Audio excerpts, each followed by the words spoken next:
그것이 전부가 아니었다.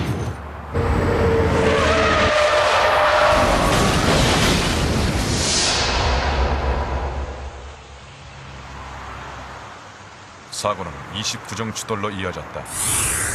최초 사고로부터 불과 몇 분 만에 벌어진 상황이었다. 사고를 더 심각하게 만든 것이 있었다. 바로 화재였다. 추돌 사고와 동시에 화재가 발생한 것이다. 화재는 순식간에 전 사고 현장으로 번져나갔다. 불이 났어요. 불 나는 걸 봤는데 뒤를 돌아보면 무섭잖아요. 갖고 어느 정도 피한 다음에 이렇게 봤는데 연속적으로 불이 일어나더라고요.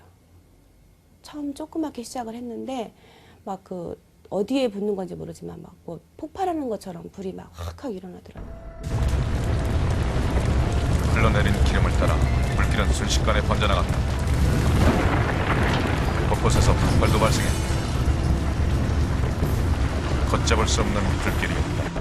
교통사고라는 그런 개념보다는 무슨 폭격 맞은 거 마냥 진짜 여기저기서 차 다 찌그러져 있고 앞에서는 연기 나고 살려달라고 아우성 치고 이런 그 장면이 지금도 막 머릿속에 떠나진 않는데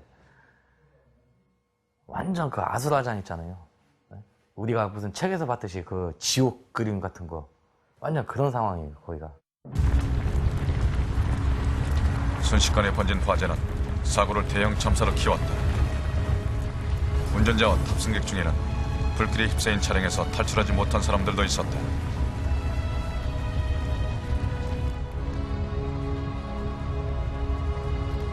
(2006년 10월 3일) 추석을 이틀 앞둔 개천절 아침, 서해대교 위 상행선은 비극의 현장이 되고 말았다.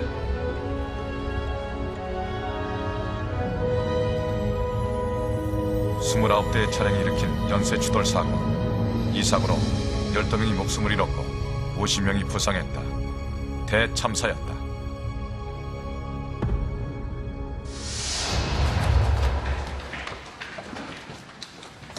사고 접수 직후 인근 평택과 당진 소방서 대원들이 즉각 출동했다.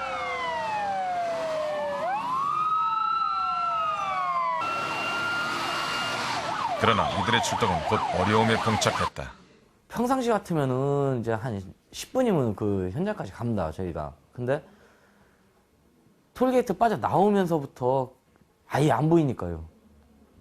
운전하는 저 직원도 그렇고 저희도 앞이 하나도 안 보이고 진짜 5m가 안 보여요, 거기는, 그때는. 여전히 짙은 안개와 사고 현장의 연기가 뒤섞여 시야 확보가 쉽지 않았다. 그보다 더 큰 문제가 있었다. 갓길마저 막혀버린 것이다.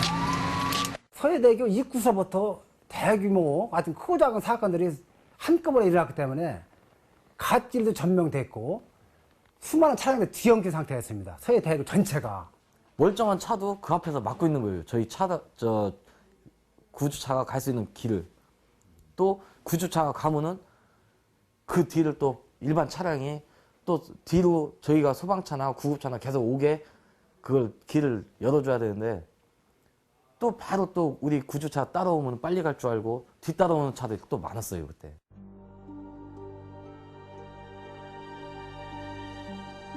일반 차량의 갓길 점령으로 구조대가 늦어지는 사이 현장 상황은 점점 더 심각해지고 있었다.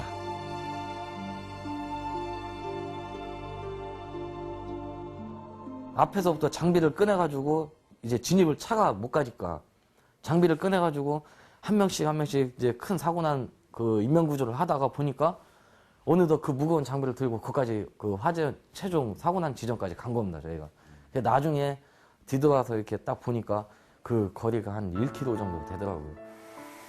사고 발생 30여 분이 지나서야 구조대는 현장에 도착할 수 있었다. 구조대가 도착했을 때 이미 대부분의 차량은 전소한 상태였다. 이처럼 사고를 키운 이면에는 갓길 점령이라는 어처구니 없는 복병이 숨어 있었던 것이다. 사고 발생 2달여 후 희생자 합동 위령제가 열렸다.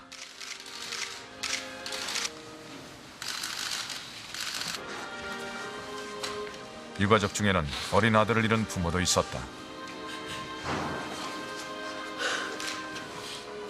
(13살) 중학교 1학년 송민구 군은 고속버스에 엄마와 함께 타고 있다가 참변을 당했다.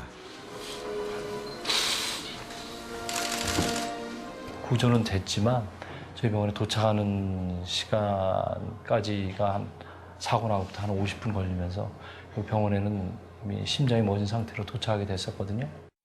갓길에 차들이 많았어요. 갓길에 차들이 많아가지고 내가 우리 아이 팔 주무르고 만지고 그러고 있었는데 아무리 내 속은 타는데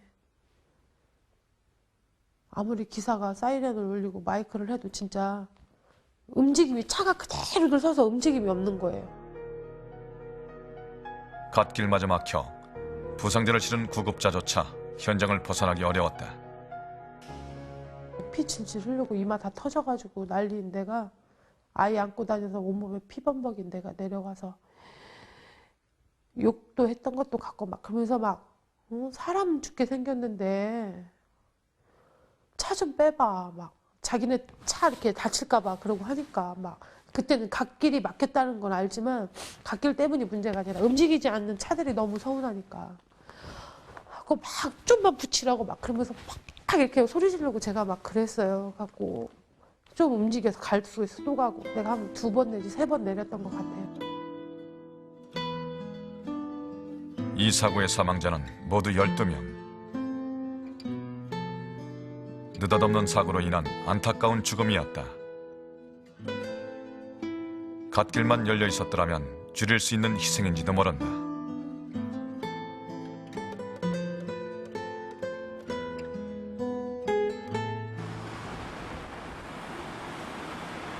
또 다른 안타까운 희생자가 있다.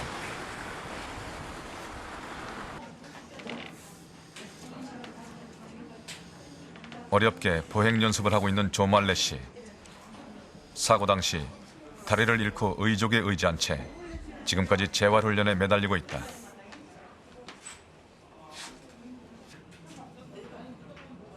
그녀는 눈앞에서 남편의 죽음을 목격해야 했다. 비어있는 1차선에 제가 빠져나갔는데 그냥 나 도망가려고 빠져나와서 그런데 그냥 추락이 와서 저를 발을 쳐본 거예요. 추락에 치여서 이제 두 발이 전부 그 두 바퀴, 4바퀴지 않습니까? 두 바퀴에 치여 있는데 한쪽으로 우리 아빠는 젖담이 돌아가셨어요. 그걸 꺼내려고 기사한테 물러라 하고 있는데 뒤에서 차가 막 부딪히니까 함께 승용차를 탔던 남편은 조말레 씨가 트럭에 치이자 사력을 다해 아내를 구출하려 했다. 아내 곁을 떠나지 못했던 남편, 그는 결국 이어진 사고에 희생되고 말았다.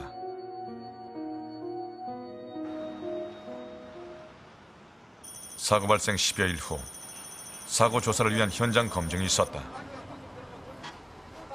훼손된 차량들이 사고 당시의 참상을 그대로 보여주고 있다. 주요 차량 10여 대가 사고 조사에 동원되었다. 치밀한 조사가 진행되는 현장에서 또 다른 희생자의 흔적을 목격할 수 있다. 차량이라고 믿어지지 않을